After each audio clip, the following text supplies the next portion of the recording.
नमस्कार दोस्तों, पायस एस्ट्रो में आपका स्वागत है। वैदिक ज्योतिष शास्त्र के अनुसार राहु केतु दिवाली से पहले ही राशि परिवर्तन करने जा रहे हैं। मायावी कहलाने वाले राहु केतु किसी भी एक राशि में 18 महीने तक रहते हैं। इस वीडियो में हम राहु और केतु का 18 महीने तक 12 राशियों पर क्या प्रभाव होगा, इस पर चर्चा करेंगे। राहु और केतु 30 अक्टूबर को अपनी राशि परिवर्तन कर देंगे। राहु मेष राशि से मीन राशि में प्रवेश करेंगे और केतु कन्या राशि में प्रवेश करेंगे। दोस्तों, इससे पहले कि हम आगे बढ़े, एक बार राहु केतु को जान लेते हैं ताकि इस पूरे गोचर को आप आसानी से समझ पाएं। स्कंद पुराण के अवंती खंड के अनुसार राहु और केतु का जन्म उज्जैन की भूमि पर हुआ। अवंती खंड में ही एक कथा आती है जिसमें समुद्र मंथन से अमृत निकलने के बाद देवताओं और दैत्यों के बीच अमृत पान के लिए युद्ध हो रहा था। तब भगवान विष्णु ने मोहिनी अवतार लिया। इस दौरान एक राक्षस देवताओं का रूप धारण कर देवताओं की पंक्ति में आकर बैठ गया।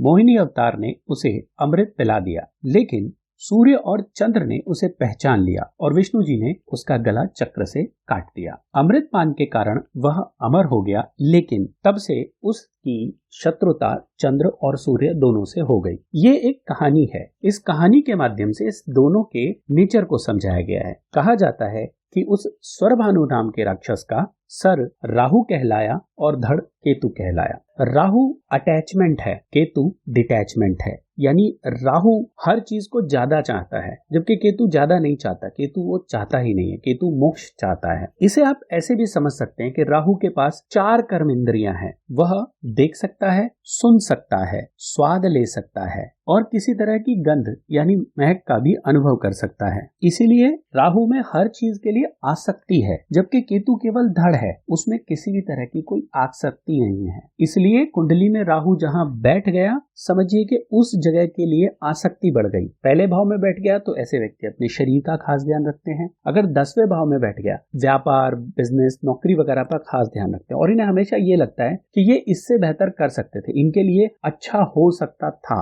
यानी एक तरह की आसक्ति बनी रहती है हमेशा। आप इसे ऐसे भी कह सकते हैं कि उन्हें लगता है कि उस चीज को लेकर कमी है। एक और उदाहरण से समझते हैं। जैसे किसी व्यक्ति के 11वें भाव में राहु बैठा है। 11वां भाव लाभ का भाव होता है। ऐसी स्थिति में उस व्यक्ति को जब कोई फायदा होगा तो उसके मन में ये बात रहेगी कि यार फायदा कम हुआ है मुझे, पर वास्तविकता में उसे सही लाभ हुआ होगा। यानी उस चीज के प्रति आसक्ति रहेगी हमेशा। इसके विपरीत यदि केतु 11वें भाव में बैठा है और उसको उसके पारिश्रमिक से कम लाभ भी होगा, तब भी वह खुद संतुष्ट रहेगा। ऐसा व्यक्ति आध्यात्मिक लाभ के बारे में ज्यादा विचार करेगा। उसे अगर कोई एजुकेशन मिलेगी तो वो उस पर ज्यादा फोकस करेगा। तो इसे आप ऐसे भी देख सकते हैं कि राहु सांसारिक चीजों के प्रति झुकाव बनाता है, जबकि केतु आपका आध्यात्मिक या इस लोक के बाद की चीजों के प्रति आपका झुकाव बनाता है। वैसे आप लक्षणों के आधार पर राहु और केतु का पता लगा सकते हैं कि वह अच्छे हैं या बुरे। इसके लिए हमने 2 वीडियो बनाई है। आप चाहें तो वो वीडियो जाकर देख सकते हैं। इसका लिंक आपको डिस्क्रिप्शन में मिल जाएगा। 30 अक्टूबर से पहले गुरु राहु चांडाल योग बना रहा था, जिसके कारण काफी परेशानियों का सामना करना पड़ा। उसके बाद राहु की नकारात्मकता कम हो गई। अक्टूबर में गुरु राहु से मुक्त हो गए तथा शनि की तीसरी दृष्टि भी राहु पर पड़ रही थी। इसलिए ये जो घटनाएं अभी घटित हो रही हैं, युद्ध इत्यादि की, ये सब भी कम हो जाएगा 30 अक्टूबर के बाद, परंतु नेगेटिविटी बनी रहेगी। केतु 30 अक्टूबर के बाद 12 महीने के लिए बृहस्पति की दृष्टि में रहेंगे। उसके बाद शनि की दृष्टि में आ जाएंगे। तो ये दौर थोड़ा सा अशुभ हो सकता है। ये गोचर कुछ लोगों के लिए अशुभ और कुछ लोगों के लिए शुभ होगा। 30 अक्टूबर 2023 से 18 महीने यानी 18 मई 2025 तक राहु मीन राशि में रहेंगे। मीन राशि जल तत्व की राशि है। इसका स्वामी गुरु है। तो एक तरह से तो गुरु चांडाल योग समाप्त हो रहा है, परंतु गुरु चांडाल का कुछ न कुछ प्रभाव तब भी लगा रहेगा। इस गोचर से कौन कौन लोग प्रभावित होंगे यह भी जान लेते हैं। अगर आपका अंक 4 है तो आप राहु से प्रभावित व्यक्ति हैं, और यदि आपका अंक 7 है तो आप केतु से ज्यादा प्रभावित होंगे। आपकी उम्र 42 से 48 के बीच में है तो भी आपको राहु ज्यादा प्रभावित करेगा, और 48 से ऊपर है तो केतु आपको ज्यादा प्रभावित करेगा। जन्म के समय राहु यदि मीन राशि में है तो राहु इस गोचर में आपको काफी प्रभावित करने वाला है। यदि चंद्र के साथ राहु है तो राहु ज्यादा प्रभावित करेगा, और यदि केतु है तो केतु ज्यादा प्रभावित करेगा। राहु की महादशा है तो राहु ज्यादा प्रभावित करेगा, और केतु की महादशा है तो केतु ज्यादा प्रभावित करेगा। इसलिए सबसे पहले आपको यह भी चेक कर लेना है कि आपकी कुंडली की स्थिति क्या है, वरना गोचर के हिसाब से तो लगभग 60 लोगों का भविष्य एक जैसा तो हो ही नहीं सकता। एक बार व्यापार से भी समझ लेते हैं। मान लो कि आप एडवाइजर हैं, ज्योतिषी हैं, कंसल्टेंट हैं, इंश्योरेंस का काम करते हैं, LIC एजेंट है, या फिर आपका फाइनेंस का काम है, शेयर मार्केट का भी काम है, तो ऐसे लोगों को राहु ज्यादा प्रभावित करेगा इस समय। और यदि आप समाज सेवी हैं, मेडिटेशन का काम करते हैं, माइक्रोचिप, नैनो टेक्नोलॉजी या बायोटेक में काम करते हैं, तो ऐसी स्थिति में आपको केतु प्रभावित करने वाला है। राहु अटैचमेंट है, केतु डिटैचमेंट है। राहु जिज्ञासा है, वो कभी संतुष्ट नहीं होता, वो खुद को हमेशा अधूरा मानता है और वो हमेशा भविष्य में जीता है। इसीलिए राहु अच्छा है तो व्यक्ति खोज करता होगा, और बुरा है तो वो भ्रम में ही रहेगा और भटकता रहेगा। केतु मोक्ष का कारक है, पर राजयोग भी दिलाता है। वह राजा जैसा भी बनाता है और सन्यासी जैसा भी बनाता है, यानी दोनों तरह ही आपको यश और कीर्ति दिलाता है। आपने ध्यान दिया होगा कि केतु की जो साइन है, जो उसका चिन्ह है, वह ध्वजा है, यानी झंडा है, तो वो टॉप पे ही रखेगा। साहब, ध्वजा हमेशा टॉप पे फहराई जाती है। केतु को त्याग का प्रतीक भी मानते हैं, ये मोक्ष का कारक भी कहा गया है। राहु लाइमलाइट है, जासूसी है, गुप्त तरीके हैं आगे बढ़ने के, और राहु कूटनीति कारक भी है, लेकिन इसका नेगेटिव इम्पैक्ट व्यक्ति को पागलपन भी देता है। यह भ्रम और मानसिक चिंताएं भी देता है, और इसका मीन राशि में प्रवेश अंतर्द्वंद को दर्शाता है, क्योंकि मीन राशि जल तत्व राशि है और इसका साइन 2 मछलियां हैं, यानी सीधे सीधे राहु का अगर अंतर्द्वंद के साथ समझौता होगा तो समझिएगा कि कुछ ना कुछ मानसिक परेशानियां बनी रहेंगी। यदि आपका राहु ठीक नहीं है तो फिर आपको निश्चित ही राहु के उपाय करने की जरूरत है, अन्यथा आप मानसिक रूप से बहुत परेशान रहने वाले हैं इस गोचर के अंदर। केतु कन्या राशि में जा रहे हैं। कन्या राशि पृथ्वी तत्व की राशि है, वो राशि स्थिरता की राशि है, मेहनत कश राशि है। इसलिए केतु के कारण आपको स्वास्थ्य संबंधित दिक्कतें हो सकती हैं। ध्यान दीजिएगा, पाली जाने वाली बीमारियां, यानी जिन बीमारियों का आप बाद में इलाज करा सकते हैं और सोचते हैं कि चलो इसे छोड़ देते हैं, बाद में कराएंगे, वो बीमारी आपको इस दौरान परेशान कर सकती है। इसलिए आलस्य से दूर रहें। आइए दोस्तों, अब राशि चक्र पर चलते हैं। सबसे पहली राशि मेष राशि। मेष राशि में राहु 12वें घर में है और केतु 6ठे घर में है। 12वां घर विदेश का घर होता है, खर्चे का घर होता है, और इन्वेस्टमेंट का घर भी इसे ही कहा जाता है। 12वें भाव में जब राहु गोचर करता है तो यह विदेश जाने के अवसर जरूर प्राप्त कराता है। धन के मामलों में लाभ की आशंका रखता है, परंतु व्यापार में छोटा मोटा नुकसान भी कराता है। आप खुद को केंद्रित नहीं महसूस कर पाएंगे। अनिद्रा और बिना मतलब के टेंशन, अपनी दिनचर्या का ध्यान रखें और मेडिटेशन करें तो अच्छा रहेगा। करियर में बाधाएं आएंगी, परंतु आप उन्हें लांघ कर बाहर निकल जाएंगे। कई बार आपको ये लगेगा कि ये निर्णय गलत हो गया, लेकिन राहु के गोचर के कारण आप में आत्मविश्वास पूरा बना रहेगा और आने वाली समस्याओं को आप धीरे धीरे सुलझा लेंगे। यदि राहु परेशान करे तो प्रयास कीजिएगा कि अपने घर की रसोई में ही भोजन किया जाए। केतु मेष राशि के 6ठे भाव में गोचर कर रहा है, इसलिए प्रतियोगिताओं इत्यादि में सफलता दिलाएगा। शत्रुओं पर आपको जीत दिलाएगा और विरोधी आपके सामने पस्त हो जाएंगे। शत्रुओं की मनोकामना पूर्ण नहीं हो पाएगी। किसी भी तरह का साझेदारी का बिजनेस ना करें, अन्यथा नुकसान हो सकता है। और हाँ, आंख मूंद कर किसी पे भरोसा ना करें। इस अवधि में आपको धार्मिक यात्राएं करनी पड़ेंगी। पेट, मुंह और हड्डी संबंधित रोगों से परेशान रह सकते हैं। एक और बात, दवा लेने में लापरवाही मत कीजिएगा। यदि स्वास्थ्य संबंधित कोई दिक्कत आए तो आपको घर में केतु यंत्र की स्थापना करनी चाहिए या फिर केतु के मंत्र का जाप करना चाहिए। ओम केम केतवे नमः, इसका बस 108 बार जाप कीजिए। इस पूरे 18 महीने तक आपको केतु देव परेशान नहीं करेंगे। हालांकि केतु बुरे नहीं है, आपको राहु का कोई उपचार करने की जरूरत है, इसलिए ध्यान रखिएगा कि आप रसोई में भोजन करें और भगवान विष्णु की उपासना करें। वृषभ राशि। वृषभ राशि में राहु 11वें और केतु 5वें भाव में बैठे हुए हैं। 11वें भाव में कोई भी ग्रह हो वह फायदा देता ही देता है, क्योंकि वह भाव लाभ का भाव होता है, उत्तम फल देने का भाव होता है। इसलिए राहु आपके जीवन में समृद्धि लेकर आएगा, धन लेकर आएगा, कार्यस्थल पर आपकी प्रतिष्ठा बढ़ेगी और बच्चों के विवाह की भी अच्छी सूचना आपको मिल सकती है। परंतु आपको संतान संबंधित समस्याओं का सामना करना पड़ेगा। साथ ही तरक्की तो होगी पर रुक रुक कर होगी। अगर आपको कार्यों में रुकावट महसूस हो तो एक छोटा टीन का टुकड़ा अपने पर्स में रख लें बस। जैसा कि मैंने बताया कि वृषभ राशि के लिए केतु 5वें भाव में गोचर कर रहे हैं। 5वें भाव का केतु आध्यात्मिक उन्नति के लिए तो अच्छा होता है, थोड़े बहुत खर्चे भी बढ़ाता है, लेकिन कहीं ना कहीं से खर्चे मीट आउट हो जाते हैं। आपको बच्चे से रिलेटेड समस्या का सामना करना पड़ेगा। वो अपनी जिंदगी के कुछ अहम फैसले बिना पूछे आपसे कर सकते हैं, जिसके कारण आपको मानसिक तनाव का सामना करना पड़ेगा। निवेश करने से बचें, क्योंकि कुछ समय के लिए आपका पैसा फंस सकता है। उपाय स्वरूप आपको कंबल, केला या तिल दान करना चाहिए। मिथुन राशि के लिए राहु 10वें हैं और केतु 4थे हैं। इस समय आप करियर की सफलता प्राप्त कर सकते हैं। आपको अपनी कार्य क्षमता में वृद्धि मिलेगी और साथ ही आपकी छवि अगर कहीं धूमिल भी है तो वो साफ हो जाएगी। आपका प्रदर्शन कार्य क्षेत्र पे अच्छा होगा। जो आपके वरिष्ठ और सहयोगी लोग हैं उनके साथ आपके संबंध अच्छे हो जाएंगे। स्वास्थ्य की दृष्टि से ये थोड़ा सही नहीं है, तो नींद का माना या इंसोमेनिया की शिकायत आपको हो सकती है। माता का स्वास्थ्य विशेष रूप से ध्यान रखें, क्योंकि वो गड़बड़ हो सकता है। उपाय स्वरूप शनिवार के दिन काले तिल का दान किया जा सकता है। और यदि हम केतु की बात करें तो केतु 4थे भाव में गोचर कर रहा है, जिससे आपको छोटी मोटी समस्याओं का सामना करना पड़ेगा, परंतु आप उससे बाहर आ जाएंगे। आपको वाहन चलाते समय थोड़ी सी सावधानी बरतने की जरूरत है। माँ के स्वास्थ्य का विशेष ध्यान रखें। थोड़ा बहुत उतार चढ़ाव आएगा, परंतु अंततः विजय आप ही की होगी। ऑफिस की तरफ से या कार्य क्षेत्र के कारण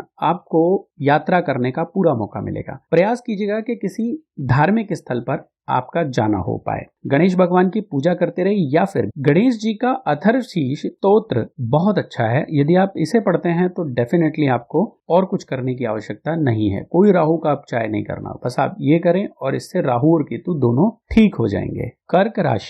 कर्क राशि में राहु 9वें और केतु 3रे भाव में है। 9वें भाव में राहु अच्छा नहीं माना जाता, परंतु राहु के साथ एक और चीज होती है कि वह जिस भाव में बैठा है उस भाव के स्वामी के साथ भी उसका प्रभाव होता है। यानी अगर स्वामी अच्छा फल दे रहा है तो राहु भी अच्छा फल देने लगता है। कर्क राशि वालों को ये ध्यान रखना है कि उनका बृहस्पति कैसा है। बृहस्पति स्वामी को मजबूत कीजिए। यदि बृहस्पति ठीक नहीं है तो फिर आप ये मानकर चलिए कि यह दशा आपके लिए अच्छी नहीं होगी। राहु आपको ज्यादा परेशान करेगा। और यदि बृहस्पति मजबूत है तो समझिएगा कि राहु आपको ज्यादा परेशान नहीं कर पाएगा। एक चीज और है, संघर्ष करने पर ही आपको वस्तु मिलेगी और पिता से अनबन जरूर होगी। यदि आप टीनेजर हैं तो निश्चित ही आपका पिता से झगड़ा होगा। आप बेवजह बहस से बचें और पक्षियों को अनाज दें। यानी उपाय स्वरूप आप पक्षियों को सतनाज दे सकते हैं, बांट सकते हैं या उन्हें खिला सकते हैं। इससे आपके राहु के नेगेटिव प्रभाव कम हो जाएंगे।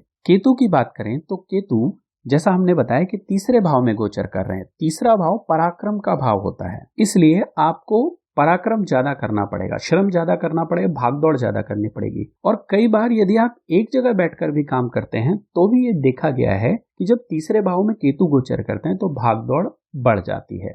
घर में बड़ों से छोटी मोटी नोकझोंक हो सकती है। रिश्ते अच्छे रखने की कोशिश कीजिएगा, क्योंकि राहु भी ऑलमोस्ट यही कह रहा है और केतु भी यही कहता है कि आपके रिश्ते बिगड़ सकते हैं। स्वास्थ्य ऑलमोस्ट बराबर सा रहेगा। आप माथे पर हल्दी का टीका या चंदन का टीका लगाएं, इससे आपको बहुत लाभ होगा। क्योंकि ओवरऑल कर्क राशि वालों को गुरु को मजबूत करने की जरूरत है, जिसके लिए चंदन का टीका, पीले चंदन का टीका, केसर का टीका या फिर हल्दी का टीका ये बहुत ही उत्तम माना जाता है। ये एक बहुत अच्छा उपाय है। आपको अगर लगता है कहीं पर आपको विजय प्राप्त करनी है, काम नहीं बन रहे, तो आप केसर का तिलक लगाना शुरू कर दीजिए, काम बनने शुरू हो जाएंगे।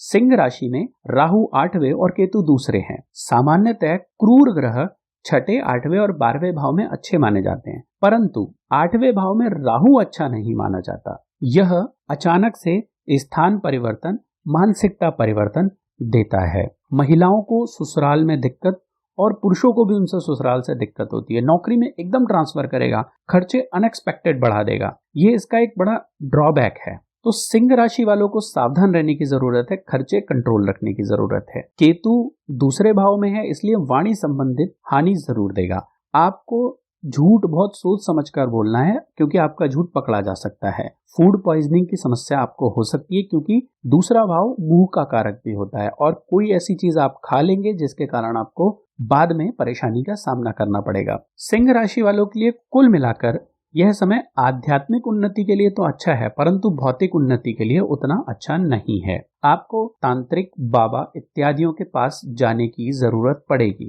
लेकिन उससे कोई बहुत ज्यादा अच्छा होने वाला नहीं है। लेकिन आपका मन कहेगा कि हमें जाना चाहिए। उपाय स्वरूप आपको गली के कुत्तों को भोजन देना चाहिए और नियमित दुर्गा चालीसा का पाठ करना चाहिए। और इस पूरी दशा में आपको सावधानी बरतनी है वाणी संबंधित विषयों पर। कन्या राशि, कन्या राशि में राहु 7वें और केतु लग्न में गोचर कर रहे हैं, जिससे इनके मिले जुले परिणाम मिलेंगे आपको। राहु के कारण आपको जीवन में उथल पुथल का सामना करना पड़ेगा, विशेष रूप से आपके अपने जीवन साथी के प्रति या अपने बिजनेस के जो भी पार्टनर हैं उनको लेकर। आपको किसी तरह की वित्तीय हानि हो सकती है। आपने जो पैसा उधार दिया होगा उसे वापस लेने के लिए एड़ी चोटी का जोर लगाना पड़ेगा। राहु के कारण किसी न किसी वजह से आप खुद को परेशानियों में घिरा हुआ पाएंगे। वैसे तो ये समय ज्यादा अच्छा नहीं है, लेकिन एक अच्छी बात यह है कि किसी धार्मिक व्यक्ति से आपकी मुलाकात होगी जो आगे चल के आपका काफी घनिष्ठ हो जाएगा। केतु लग्न में बहुत अच्छा प्रभाव नहीं देता है, यह मानसिक तनाव देगा और साथ ही कुछ ना कुछ स्वास्थ्य को लेकर दिक्कतें बनाए रखेगा। खर्चा जरूर ज्यादा बढ़ाएगा। जैसा मैंने आपको पहले भी कहा, कन्या राशि वालों को कोई लोन नहीं देना, अगर लोन दिया तो वापस आने में बड़ी दिक्कत होगी, इसलिए आप छोटी मोटी बचत करते रहेगा, क्योंकि केतु के कारण आपको कर्जा भी लेना पड़ सकता है। जीवन साथी के साथ आपकी उलझनें थोड़ी बढ़ सकती हैं, एक दूसरे की मान प्रतिष्ठा को आप ठेस पहुंचाने वाले हैं। एक और चीज जिसका आपको खास ध्यान रखना है कि आप केतु की सत्यवादिता पर चलें। यदि आप ईमानदार रहेंगे तो आपका नुकसान कम होगा, और अगर आप बेईमानी करेंगे तो आपका नुकसान ज्यादा होगा। उपाय स्वरूप आप बंदरों को नियमित गुड़ खिलाएं और ज्यादातर पीले वस्त्र पहनने का प्रयास करें। साथ ही मंदिर में जाकर देवी माँ को श्रृंगार चढ़ाकर आएं, इससे भी आपको बड़ा लाभ मिलेगा। तुला राशि, तुला राशि में राहु 6ठे और केतु 12वें भाव में है। छठा भाव राहु का फेवरेट हाउस होता है। इस घर में राहु शत्रुनाशक होते हैं। छत्रपति शिवाजी महाराज की कुंडली में भी राहु 6ठे भाव में ही थे और उन्होंने बड़े बड़े शत्रुओं को परास्त किया। राहु इस भाव में साहसी बनाता है, तो आप बहुत सारी समस्याओं से बाहर निकल जाएंगे। आप अपने अंदर साहस की वृद्धि पाएंगे। कर्जा और बीमारियां आपको परेशान तो करेंगी, परंतु आप उनसे विजयी हो जाओगे।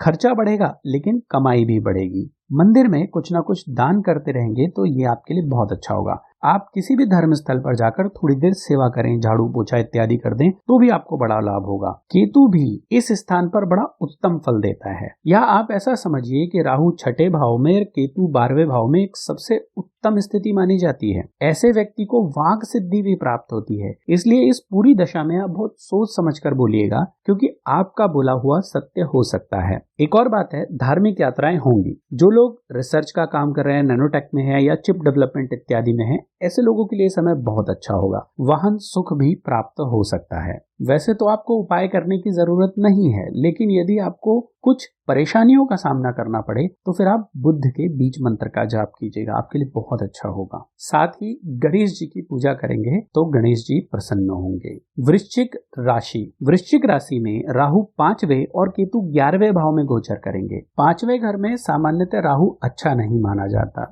हालांकि इसके कुछ सकारात्मक पहलू भी हैं, परंतु संतान संबंधित समस्या ये देगा, शिक्षा संबंधी समस्या देगा। यदि आप पढ़ाई कर रहे हैं या स्टूडेंट हैं तो ऐसी स्थिति में आपको पढ़ाई में रुकावट देने का सीधा सीधा इसका प्लान है। यानी आप समझिए कि राहु के कारण आपके जीवन में पढ़ाई की रुकावट पैदा हो सकती है। और यदि आपके बच्चे छोटे हैं तो उनके स्वास्थ्य को लेकर कुछ दिक्कतें आ सकती हैं। आय को ये बढ़ाएगा, व्यापार में वृद्धि होगी नो डाउट, और कुछ आशाजनक चीजें भी दिखाई देंगी, लेकिन साथ में आपको कुछ भ्रम भी उत्पन्न हो सकते हैं, यानी अनिद्रा की शिकायत आपको आ सकती है। इस दौरान कुछ ऐसी बीमारी होगी जो डॉक्टर से पकड़ी नहीं जाएगी और बाद में स्वतः ही ठीक हो जाएगी। केतु के प्रभाव से आपको व्यापार का लाभ होगा और कोई संपत्ति का सौदा यदि आप करना चाहें तो वह भी फायदेमंद होगा। नया व्यवसाय करना चाहते हैं तो वो भी ठीक रहेगा। थोड़े बहुत खर्चे जरूर बढ़ जाएंगे और लंबे समय की किसी योजना में आप हाथ डालना चाहते हैं तो जरूर ऐसा आप काम करें। इस पूरे गोचर के दौरान स्थिति आपके नियंत्रण में तो रहेगी, परंतु फिर भी बच्चों को लेकर आपको थोड़ी परेशानी का सामना करना पड़ेगा और जीवन साथी का स्वास्थ्य अचानक से खराब हो जाएगा। इसका एक सरल सा उपाय है कि आप एक बार रुद्राभिषेक कर लें महीने में और मंदिर जाना शुरू कर दें, यदि आप नहीं जानते तो। धनु राशि। धनु राशि में राहु चौथे घर में और केतु 10वें घर में गोचर करेंगे। चौथा भाव मन का भाव होता है, माता का भाव होता है, प्रॉपर्टी इत्यादि का भाव होता है, वाहन सुख इत्यादि का भाव होता है। इसीलिए चौथे भाव में राहु के गोचर करने से फल उत्तम प्राप्त होंगे। आप इन सब चीजों में लाभ ले सकते हैं। 1 मई 2024 से नुकसान हो सकता है, इसके बाद आपको सावधान रहने की जरूरत है। अभी यदि आप पर किसी तरह का संपत्ति का कोई मुकदमा चल रहा है तो उसमें थोड़े सावधानी बरतने की जरूरत है। प्रयास कीजिएगा कि इसकी डेट टाल दी जाए या फिर वो डेट 1 मई 2024 से पहले की हो, तो ये आपके लिए अच्छा होगा। उसके बाद समय ठीक नहीं है। यदि आप वाहन का प्रयोग करेंगे तो उसके बाद दुर्घटना की आशंका बनती है। आप निजी वाहन का प्रयोग कम से कम करें। कामकाजी लोगों का जीवन थोड़ा बहुत परिवर्तित होगा, क्योंकि इस समय आप किसी तरह की धार्मिक यात्राएं कर सकते हैं। पूजा पाठ पर पैसा ज्यादा खर्च होगा। 10वें भाव का केतु 1 मई 2024 के बाद अच्छा धन लाभ कराएगा। थोड़ी मानसिक समस्याएं जरूर देगा। यदि कुंडली में राहु की दशा अच्छी है तो 1 मई से पहले का टाइम अच्छा है, और अगर केतु अच्छा है तो 1 मई के बाद का टाइम ज्यादा अच्छा होगा। इसलिए इन दोनों को आप एक बार देख लीजिएगा, क्योंकि धनु राशि वालों के साथ ही ये कॉम्बिनेशन बन रहा है, या ऐसा कहिए कि ये समीकरण केवल धनु राशि वालों के साथ बन रहे हैं कि अगर राहु अच्छा है तो 1 मई 2024 से पहले अच्छा रिजल्ट देगा, और अगर केतु अच्छा है तो 1 मई 2024 के बाद अच्छा रिजल्ट देगा। यानी दोनों समय में आपको बस ये पता लगाना है कि आपका राहु अच्छा है या केतु। उपाय स्वरूप आपको एक चौकोर चांदी का टुकड़ा अपने पास रखना है और कुत्तों को भोजन कराना है, बस। मकर राशि। मकर राशि में राहु 3रे और केतु 9वें भाव में है। मकर राशि 7.5 के प्रभाव में तो है ही, राहु उसमें थोड़ा सहयोग भी करेगा। देखिए, इस समय धनु, मकर और कुंभ राशि की कुंडली पर 7.5 चल रही है। धनु, मकर और कुंभ तीनों को इस बात के लिए सावधान रहने की जरूरत है, राहु शनि के प्रभाव को बढ़ा देता है। इसलिए इन 3 राशियों को राहु का विशेष उपाय करना है और साथ में शनि का उपाय भी करना है। मकर राशि वालों को स्थान परिवर्तन करना पड़ सकता है। थोड़ा मेडिटेशन करेंगे, सेल्फ अवेयरनेस रहेगी तो अच्छा है। जो लोग सेल्फ एम्प्लॉयड हैं उनको थोड़ा बहुत उतार चढ़ाव देखना पड़ेगा, लेकिन समय ठीक रहेगा कुल मिलाकर। केतु 9वें भाव में है। धर्म और आस्था के प्रति उनका विश्वास बढ़ेगा। आप पूजा पाठ कीजिए, ध्यान इत्यादि करेंगे तो समस्याएं कम होगी और मदद मिलेगी। शारीरिक हेल्थ स्टेटस तो ठीक रहेगा, लेकिन मानसिक हेल्थ स्टेटस में थोड़ी सी दिक्कत हो सकती है। उपाय स्वरूप आपको गरीबों को कंबल बांटने हैं और गाय की सेवा करनी है। प्रयास कीजिएगा कि कुत्तों को यदि शनिवार के दिन भोजन दिया जाए तो ये सबसे अच्छा होगा। आप कुत्ते के खाने वाले बिस्किट ले आइए और शनिवार की शाम को उनको खिलाना शुरू कर दीजिए। इससे भी आपको इस पूरी दशा के अंदर लाभ मिलेगा। कुंभ राशि। कुंभ राशि में शनि का 3रा चरण चल रहा है और राहु 2रे भाव में तथा केतु 8वें भाव में गोचर करेंगे। 2रा भाव कुटुंब, संचित धन और वाणी का है। 2रे भाव में राहु के गोचर की वजह से ऐसे लोगों को थोड़ा संकट का सामना करना पड़ेगा। वित्तीय संकट, दाम्पत्य जीवन और स्वास्थ्य, इन तीनों में इनको परेशानियों का सामना करना पड़ेगा। खर्चे की रफ्तार वही रहेगी जो हो रही है। हो सकता है कि आय कुछ कम हो जाए, यानी संचित धन चला जाएगा। क्योंकि शनि की 7.5 भी चल रही, इसलिए कुंभ राशि वालों को विशेष रूप से अपने डिसीजंस पर ध्यान देना है और कोशिश करें कि अपना कोई गुरु बना लें जिससे आपकी प्रॉब्लम कम हो जाए। हाँ, एक और चीज है कि राहु के कारण आप व्यसन की तरफ झुक सकते हैं, तो प्रयास कीजिएगा कि व्यसनों में नहीं पड़ना है। आंख संबंधित कुछ दिक्कतें आपको परेशान कर सकती हैं। 8वें घर का केतु आध्यात्म की ओर झुकाव बढ़ाता है, पूजा पाठ, यात्राओं में खर्चा कराता है। थोड़ी तबीयत मौसम के साथ आपकी बिगड़ती रहेगी, इसलिए जंक फूड इत्यादि का सेवन न कीजिएगा, ये आपके लिए परेशानी का सबब बन सकता है। जैसा कि मैंने आपको पहले बताया कि उपाय स्वरूप आप शनि देव की पूजा कीजिए, आप काले कुत्ते को भोजन कराइए और भैरव मंदिर जाना न भूलिएगा, क्योंकि भैरव देवता आपकी मदद जरूर करेंगे। राहु मंत्र का अगर आप नियमित जाप कर सकते हैं तो ये सबसे अच्छा है, क्योंकि इस समय राहु और शनि दोनों ही आपको परेशान करने में लगे पड़े हैं। लेकिन यदि आप आध्यात्म की तरफ अपना रुख करते हैं तो ये समय आपका दुख से सुख में बदल सकता है। यानी यदि आप कोई तप करना चाहें तो वो आप कर सकते हैं। ये तप के लिए ये अवधि सबसे अच्छी है। मीन राशि के लिए राहु लग्न में गोचर कर रहा है और केतु 7वें भाव में गोचर कर रहा है। लग्न के राहु की एक खास बात होती है कि वह अच्छा है तो बहुत अच्छा है और बुरा है तो बहुत ही बुरा है। आपकी जिंदगी में अचानक से धन देता है और अचानक से धन छीन भी लेता है, अचानक से आपको गिरा भी देता है। एकदम से बड़े बदलाव आ जाएंगे। तो 1 मई के बाद राहु के कारण स्वास्थ्य में बदलाव आने की पूरी संभावना है और सेहत को लेकर आप थोड़े चिंतित रहें तो अच्छा है, यानी अपनी सेहत का ख्याल रखें। एक और खास बात कि कानूनी फेर से बचें, क्योंकि आप पर कोई इल्जाम लगाया जा सकता है या फिर किसी तरह का आपको पुराना केस है जो खुलकर आपके सामने आ जाएगा और उसके कारण आपको कानून से सजा पाने का योग है। 7वें भाव का केतु जीवन साथी का स्वास्थ्य बिगाड़ता है, मानसिक रूप से परेशान रखता है और अपमानित भी कराता है। खर्चे कंट्रोल रखें और बिना मतलब की शॉपिंग न करें, ये हमारी सलाह है। और यदि आपको कोई बीमारी हो जाए तो उसे डॉक्टर को जरूर दिखाएं, नजरअंदाज न करें। 1 मई 2024 के बाद समय ठीक है। उपाय स्वरूप आपको एक चांदी की चेन पहननी है या हाथ के अंगूठे में चांदी का छल्ला पहनना है, इससे थोड़ा लाभ मिलेगा। साथ ही शनिदेव की पूजा करते रहिएगा और अपने गुरु देव बृहस्पति को मजबूत करने का प्रयास कीजिए, इसलिए माथे पर चंदन का तिलक या केसर का तिलक नाभि पर जरूर लगाएं। धन्यवाद दोस्तों, हम इसी तरह काम की जानकारी लाते रहें।